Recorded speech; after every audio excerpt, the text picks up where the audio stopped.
नमस्कार दोस्तों, मैं हूँ ऋचा सिन्हा एक बिहारन और मेरे चैनल पे आप सभी का स्वागत है। तो दोस्तों, कैसे हैं आप सब? ये बताने के लिए जल्दी से मेरे कमेंट बॉक्स में जय माता दी लिख दीजिए। माता रानी आप सभी की सारी मनोकामनाएं पूर्ण करें। दोस्तों, आज के इस वीडियो में मैं आपको जीवित पुत्रिका व्रत से संबंधित संपूर्ण जानकारी विस्तार पूर्वक देने वाली हूँ।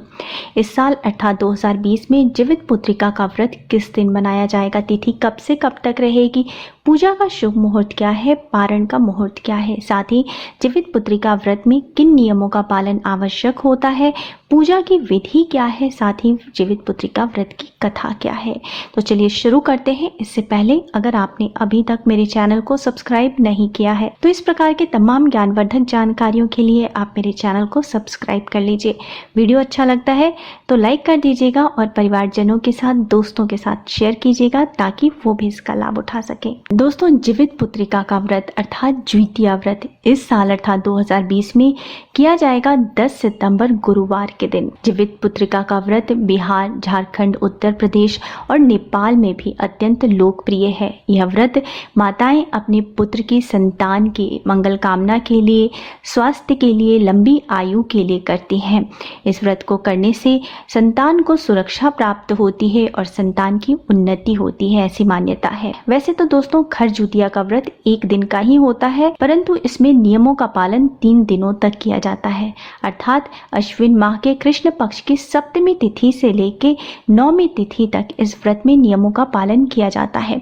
पहले दिन सप्तमी तिथि को नहा खा होता है, दूसरे दिन निर्जला व्रत किया जाता है और तीसरे दिन अर्थात 9वीं तिथि को व्रत का पारण किया जाता है। अश्विन माह के कृष्ण पक्ष की सप्तमी तिथि होगी 9 सितंबर बुधवार के दिन, अर्थात इसी दिन जीवित पुत्रिका व्रत का नहा खा किया जाएगा। इस दिन महिलाएं पवित्र नदी में स्नान करती हैं और उसके बाद एक शाम ही भोजन करती हैं। अगर आप पवित्र नदी में स्नान नहीं कर सकते तो अपने घर में ही नहाने के जल में गंगा जल मिला के स्नान करें। इसके बाद दोस्तों, व्रत का दूसरा दिन अर्थात अश्विन माह के कृष्ण पक्ष की अष्टमी तिथि, जिस दिन निर्जला व्रत किया जाता है, वो इस साल अर्थात 2020 में किया जाएगा 10 सितंबर गुरुवार के दिन। वहीं अष्टमी तिथि प्रारंभ हो जाएगी 10 सितंबर को सुबह के 2:05 से और ये रहेगी 11 सितंबर के सुबह के 3:34 तक। इस दिन निर्जला व्रत के साथ ही शाम के समय प्रदोष काल में जमूत वाहन की, चील और सियार की विधिवत पूजा अर्चना की जाती है। तो प्रदोष काल में पूजा का शुभ मुहूर्त चौघड़िया के हिसाब से हो रहा है, शाम के 6:33 से 7:59 तक।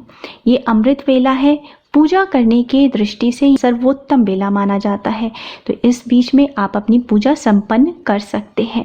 अब दोस्तों, व्रत का तीसरा दिन अर्थात अश्विन माह के कृष्ण पक्ष की 9वीं तिथि, जो कि होगी 11 सितंबर शुक्रवार के दिन। इस दिन आप अपने व्रत का पारण कर सकते हैं। पारण करने का समय होगा सुबह के 6:05 से, अर्थात सूर्योदय के साथ ही सुबह के 6:05 से लेकर के दोपहर के 12 बजे तक के बीच में आप अपना पारण संपन्न कर सकते हैं। इस दिन कई लोग बहुत सी चीजें खाते हैं, लेकिन खास तौर पर इस दिन झोर भात, नोनी का साग, मड़ुए की रोटी खाने की परंपरा है।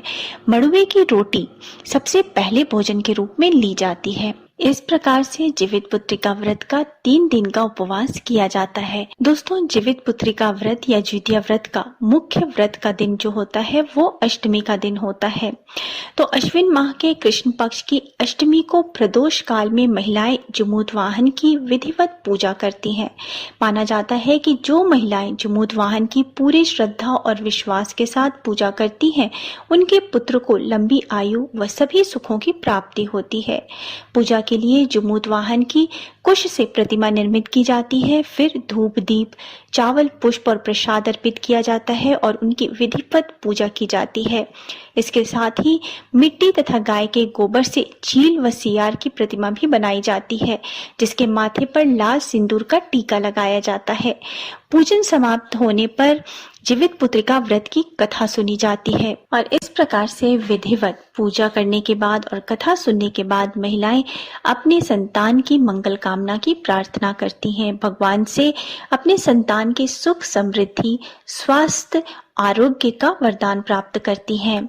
कहा जाता है इस प्रकार से जो पूरी निष्ठा से पूजा और व्रत करता है, ब्राह्मणों को दान देता है, उसके पुत्र को, उसके संतान को जीवन में कभी किसी प्रकार की कोई कमी नहीं रहती। दोस्तों, जीवित पुत्रिका व्रत के महत्व को बताते हुए कहा जाता है कि एक बार की बात है कि एक जंगल में चील और लोमड़ी घूम रहे थे। तभी उन्होंने मनुष्य जाति को इस व्रत को भक्ति पूर्वक एवं पूरी विधि विधान से करते हुए देखा तथा कथा भी सुनी। उस समय चील ने इस व्रत को बहुत ही श्रद्धा के साथ ध्यान पूर्वक देखा, वहीं लोमड़ी का ध्यान इस ओर बहुत कम था।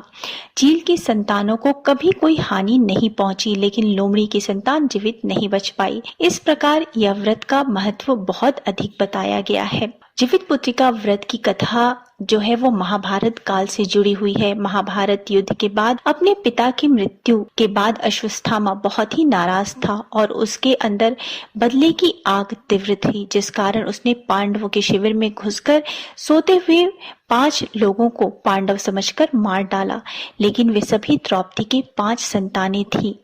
उसके इस अपराध के कारण उसे अर्जुन ने बंदी बना लिया और उसी दिव्य मणि छीन ली, जिसके फलस्वरूप अश्वत्थामा ने उत्तरा की अजन्मी संतान को गर्भ में मारने के लिए ब्रह्मास्त्र का उपयोग किया, जिसे निष्फल करना नामुमकिन था। उत्तरा की संतान का जन्म लेना आवश्यक था, जिस कारण भगवान श्री कृष्ण ने अपने सभी पुण्यों का फल उत्तरा की अजन्मी संतान को देकर उसके गर्भ में ही पुनः जीवित किया। गर्भ में मरकर जीवित होने के कारण उसका नाम जीवित पुत्रिका पड़ा और आगे जाकर यही राजा परीक्षित बना। तब से ही इस व्रत को किया जाता है। इस प्रकार इस जीवित पुत्रिका व्रत का महत्व महाभारत काल से चला आ रहा है। दोस्तों, अपने इस वीडियो में मैंने कोशिश की है कि मैं जीवित पुत्रिका व्रत से संबंधित संपूर्ण जानकारी आपको दे सकूं। अगर आपके मन में कोई संदेह है, कोई प्रश्न है, तो आप मेरे कमेंट बॉक्स में कमेंट करके पूछ सकते हैं। उम्मीद है आपको मेरा आज का वीडियो पसंद आया होगा। अगर वीडियो पसंद आया है तो वीडियो को लाइक कर दीजिए, परिवारजनों के साथ, दोस्तों के साथ शेयर कीजिए और मेरे चैनल को सब्सक्राइब करना मत भूलिए। मिलते हैं अगले वीडियो में, तब तक स्वस्थ रहिए, सुरक्षित रहिए और अपना बहुत बहुत ध्यान रखिए। जय माता दी।